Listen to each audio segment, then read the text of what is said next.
بسم اللہ الرحمن الرحیم۔ ادبی یونیورسٹی میں خوش آمدید۔ غرابت سے کیا مراد ہے؟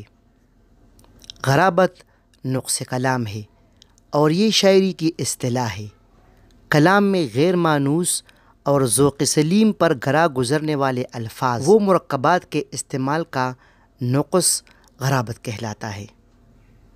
کلام میں ایسے الفاظ و تراکیب استعمال کرنا جن کو سمجھنے کے لیے خواص اور علماء کو بھی لغات دیکھنا پڑے غرابت کہلاتا ہے۔ کیفی دتاتر کا اس حوالے سے خیال ہے کہ پڑھنے والے کو لغات نہ بھی دیکھنی پڑے تاہم نقص اپنی جگہ موجود ہے۔ کیفی نے محض ذوق سلیم کو اس کا معیار ٹھہرایا ہے۔